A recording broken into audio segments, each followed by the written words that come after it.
ایک بار سیدنا ابو ہریرہ رضی اللہ تعالی عنہ آپ فرماتے ہیں کہ مجھے بہت شدت سے بھوک تھی،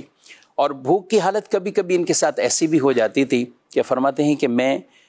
زمین پر بے ہوشی کی حالت میں بھی گر جاتا تھا۔ جی ہاں، علم دین کے لیے اور رسول اللہ صلی اللہ علیہ وسلم کی محفل کے لیے، آپ کی مجلس میں بیٹھنے کے لیے انہوں نے بہت سی قربانیاں دی ہیں۔ اس لیے آج ان کو سر فہرست یاد کیا جاتا ہے کہ رسول اللہ صلی اللہ علیہ وسلم کی بکثرت سب سے زیادہ جو احادیث جمع کرنے والے اور احادیث بیان کرنے والے، سب سے زیادہ جن سے احادیث مروی ہیں، ان میں نام حضرت سیدنا ابو ہریرہ رضی اللہ تعالی عنہ کا۔ آپ فرماتے ہیں کہ ایک مرتبہ ایسا ہوا کہ اتنی بھوک کی شدت تھی کہ میں نے مختلف لوگوں سے کچھ سوالات کرنا شروع کیے، اور جب میں ان سے سوالات کرتا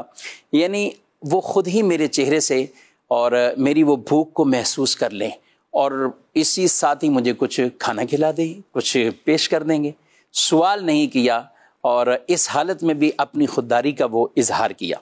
اب فرماتے ہیں کہ جب میں نے کسی سے مسئلہ پوچھا تو وہ مسئلے کا جواب دے کر آگے بڑھ جاتے ہیں، پھر میں نے کس سے پوچھا، انہوں نے بھی ایسا کیا۔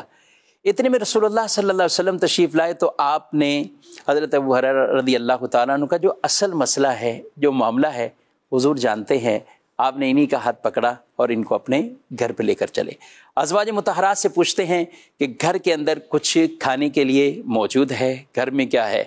بتایا گیا کہ گھر میں کھانے کے لیے تو کچھ نہیں ہے،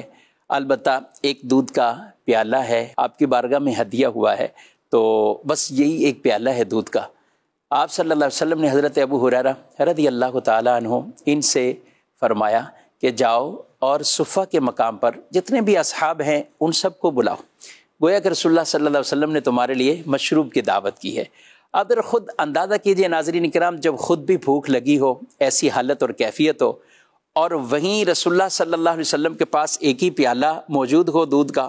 اور پھر آپ فرمائیں کہ دوسروں کو بھی بلا کر لاؤ۔ حضرت ابو ہریرہ رضی اللہ تعالیٰ عنہ کہتے ہیں کہ میں وہاں سے نکلا اور میں نے اصحاب کی طرف گیا تو 70 افراد وہاں موجود تھے، اور ان 70 افراد کو آپ لے کر جب بارگاہ رسالت میں حاضر ہوئے تو رسول اللہ صلی اللہ علیہ وسلم نے حضرت ابو ہریرہ سے ہی فرما دیا کہ ان کو دودھ بھی تم خود ہی پلاؤ۔